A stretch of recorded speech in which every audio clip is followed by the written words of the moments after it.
أخي ستبيد جيوش الظلام ويشرق في الكون فجر جديد، فأطلق لروحك إشراقها، ترى الفجر يرمقنا من بعيد. لهذا البلد الواقع شرق القارة الإفريقية، فالزيارة الملكية لتنزانيا المحطة الثانية ضمن الجولة الإفريقية لجلالة الملك تؤسس لمنظور جديد من التعاون ولشراكة استراتيجية ترتكز على دعم التعاون جنوب جنوب وفق رؤية ملكية متجددة ومتبصرة تضع دول المنطقة في إطار دينامية وتحرك دبلوماسي مكثف لتقوية الشراكة والروابط الاقتصادية والتجارية مع دول إفريقيا الأنجلوساكسونية. فخامة رئيس جمهورية تنزانيا السيد جون بومبي ماغوفولي في مقدمة مستقبل صاحب الجلالة الملك محمد السادس نصره الله بالقصر الرئاسي بدار السلام، وحفاوة استقبال شعبية منقطعة النظير أتتها أهازيج الفرق الفولكلورية التنزانية، وهي تعزف سيمفونية واحدة، سيمفونية الصداقة المغربية التنزانية في أبهى أيامها. صداقة مغربية تنزانية نموذجية ومثالية في إحدى أهم محطاتها التاريخية، برعاية قيادتين تحرصان كل الحرص على تهيئ الظروف الملائمة لتقوية هذه العلاقات وتعبد أمامها الطريق بمد جسور جديدة للشراكة والتعاون بين البلدين على كل المستويات السياسية والاقتصادية والتجارية والثقافية والسياحية. شراكة جديدة يؤكد من خلالها المغرب بقيادة صاحب الجلالة الملك محمد السادس نصره الله وقوفه الدائم إلى جانب أشقائه الأفارقة ودعمه المستمر لجهود التنمية البشرية المستدامة بهذه الدول عبر تنفيذ برامج ومشاريع ميدانية ملموسة ذات وقع مباشر على الساكنة الإفريقية.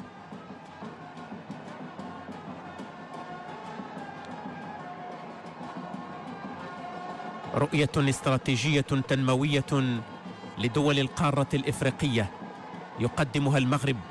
بقيادة جلالة الملك حفظه الله للأشقاء الأفارقة لاقت كل الترحيب والتقدير والامتنان. رؤية ملكية تجسدها خطة عمل مدققة لحاضر ومستقبل القارة، مدعومة بآليات للمتابعة والتقييم وتقديم كل الخبرات والتجارب. هي رؤية ملكية كريمة تضع الإنسان في صلب المسار التنموي بالنظر للقواسم المشتركة التي تجمع المغرب بإفريقيا كالدين والطبيعة الاقتصادية والبشرية والحضارية. بالأمس القريب وضع صاحب الجلالة الملك محمد السادس نصره الله اللبنات الصلبة لتحقيق انطلاقة جديدة للعلاقات المغربية الإفريقية، واليوم لبنات أخرى توضع على درب هذا المسار المتميز في شرق القارة. صفحة جديدة تفتح في سجل العودة إلى تعميق العلاقات الطبيعية التي سادت بين المغرب والدول الإفريقية منذ قرون خلت، والتي هي بالأساس علاقات حضارة وأفراد ينتمون لنفس الأرض ويتشاركون نفس الطبيعة والهوية والعرق. المغرب هو إفريقيا، وإفريقيا هي المغرب.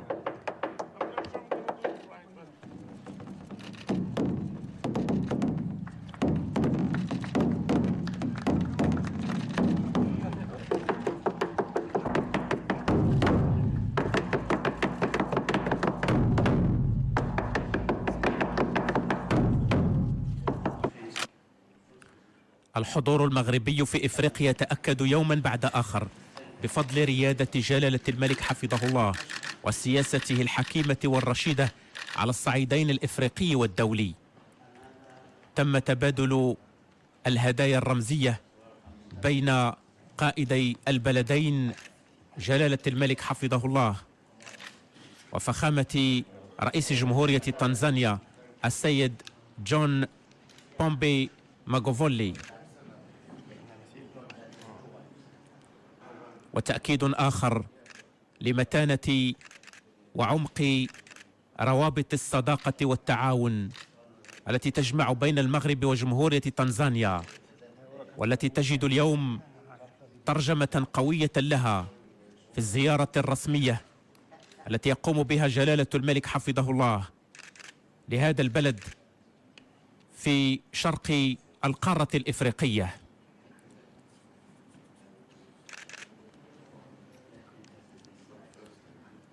وقد قام جلالة الملك حفظه الله بتوشيح رئيس جمهورية تنزانيا بقلادة الوسام المحمدي،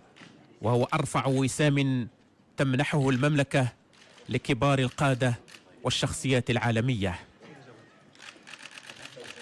كما أجرى صاحب الجلالة الملك محمد السادس نصره الله بالقصر الرئاسي بدار السلام مباحثات على انفراد مع رئيس جمهورية تنزانيا فخامة السيد جون بومبي ماغوفولي.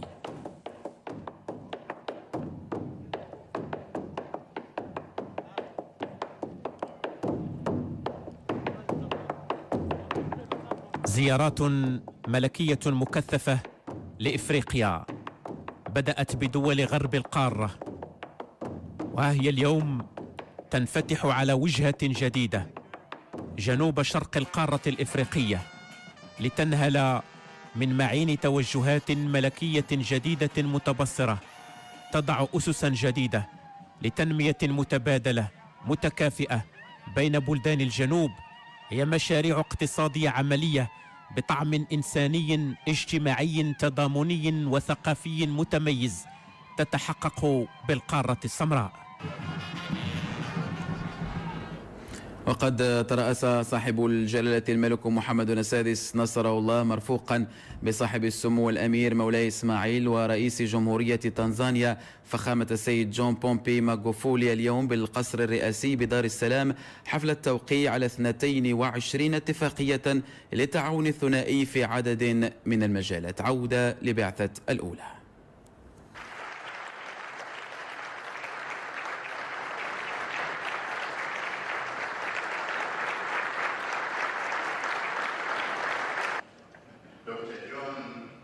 في مسال الحفل أكد وزير الشؤون الخارجية والتعاون الشرق إفريقي السيد أوغوستين ماهينغا أن توقيع هذه الاتفاقيات يطبع صفحة جديدة في تاريخ العلاقات القائمة بين المغرب وتنزانيا، مشيرا إلى أن زيارة جلالة الملك مكنت من الدفع بالعلاقات الثنائية إن على المستوى الدبلوماسي أو الاقتصادي. كما حرص السيد ماهينغا على التنويه بانعقاد المنتدى المغربي التنزاني الأول للتجارة والاستثمار بدار السلام خلال الأيام الثلاث الماضية، والذي تميز بمشاركة ثلة من المسؤولين والفاعلين الاقتصاديين من كلا البلدين. وأعرب عن القناعة بأن القطاع الخاص في كل من المغرب وتنزانيا سيلعب دورا محوريا في بلورة رؤية واضحة جلية لبلوغ الغايات المتوخاة، سيما في ظل ما يتمتع به البلدان من إمكانيات هامة. من جهته قدم الوزير التنزاني للصناعة والتجارة والاستثمار السيد شارل جون موياجي توصيات التقرير التي توجت أشغال المنتدى المغربي التنزاني للتجارة والاستثمار، مؤكدا أهمية العمل المنجز خلال 3 أيام من عمر هذا المنتدى، والذي سيمكن لا محالة من بناء تعاون اقتصادي ثنائي متين ومتواصل. وأشار الوزير التنزاني في هذا الصدد إلى أن هذا التقرير يتضمن من بين توصياته تعزيز الربط الجوي بين المغرب وتنزانيا، لا سيما من خلال افتتاح خط جوي مباشر.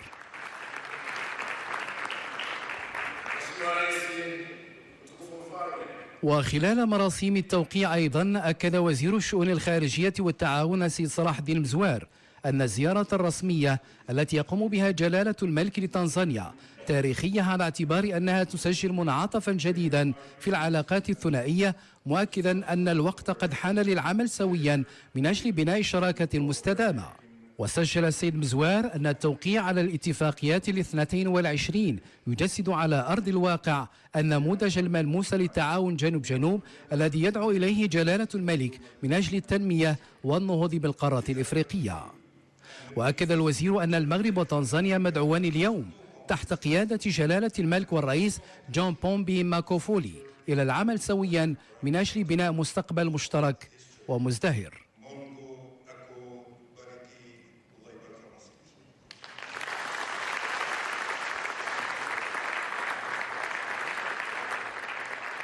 بدورها أكدت رئيسة الاتحاد العام لمقاولات المغرب السيدة مريم بن صالح شقرون أن هذه الزيارة الرسمية التي يقوم بها جلالة الملك لجمهورية تنزانيا الأولى من نوعها تشكل لحظة تاريخية في سجل العلاقات التي تجمع المملكة المغربية بهذا البلد الشرق إفريقي، وتعكس القيمة الاستراتيجية التي يوليها جلالة الملك لإضفاء دينامية جديدة على التعاون جنوب جنوب، لا سيما على مستوى هذه المنطقة من القارة الإفريقية.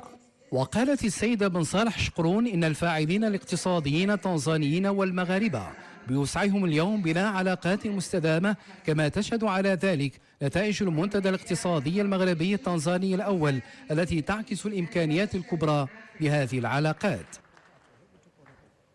تهم الاتفاقيات الموقعة أمام جلالة الملك والرئيس التنزاني التعاون الاقتصادي والعلمي والثقافي، وإرساء آلية للتشاور السياسي، وقطاع الهيدروكربورات والطاقة والمعادن والجيولوجيا والنقل الجوي والفلاحة والصيد البحري والأسمدة والطاقات المتجددة والسياحة والتأمين الزراعي. كما تهم الاتفاقيات الموقعة تطوير وحدات صناعية ولوجستيكية وتطوير أروقة لوجستيكية وسككية بين الموانئ والوحدات الصناعية بتنزانيا، والشراكة بين اتحادي أرباب المقاولات بكلا البلدين، وكذا القطاع البنكي والصحة وتسهيل المبادلات التجارية والاستثمار في إفريقيا، فضلا عن إحداث وحدة لتثمين وتعبئة الشاي عالي الجودة. وقع هذه الاتفاقيات عن الجانب المغربي وزير الشؤون الخارجية والتعاون السيد صلاح الدين مزوار، وعن الجانب التنزاني السيد أوغوستين ماهينغا وزير الشؤون الخارجية والتعاون الشرق إفريقي، ووزير الطاقة والمعادن السيد سوسبير موهونغا، ووزير التشغيل والنقل والاتصالات السيد ماكالي مباراو، ووزير الفلاحة والصيد البحري السيد عزيز خنوش، ونظيره التنزاني السيد شارل جون تيزيمبا، والسيدة مريم بن صالح شقرون رئيسة الاتحاد العام لمقاولات المغرب، والسيد جود فراي دافيد سامباي، والرئيس المدير العام لمجموعة المكتب الشريف للفوسفات السيد مصطفى الطراب، والسيد سالوم ماكومبا المدير العام لشركة تنزاني فريتيزلير، والسيد مصطفى بكوري رئيس الإدارة الجماعية لمازين، والسيد جوستين نتاليوا الكاتب العام الدائم لوزارة الطاقة والمعادن،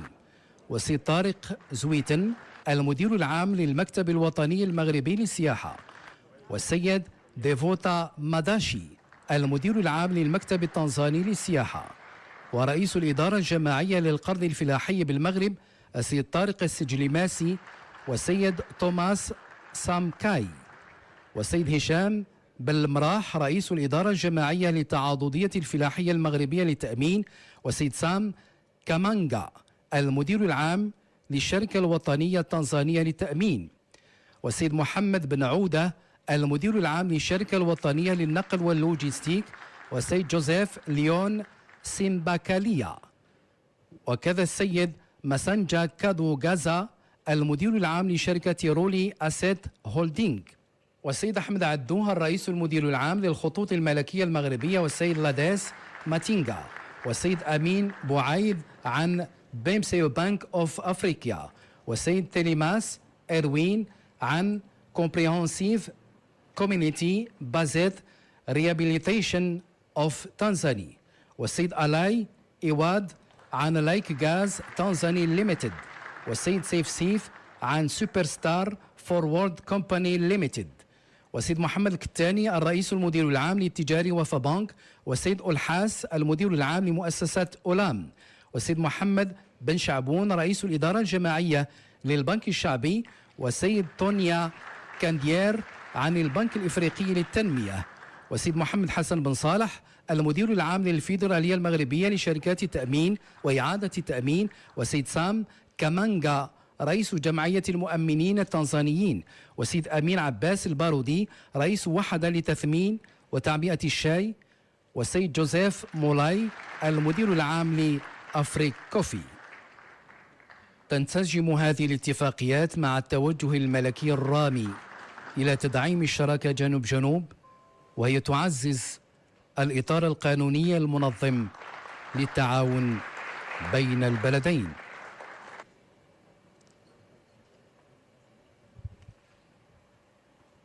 أخي ستبيد جيوش الظلام ويشرق في الكون فجر جديد، فأطلق لروحك إشراقها، ترى الفجر يرمقنا من بعيد.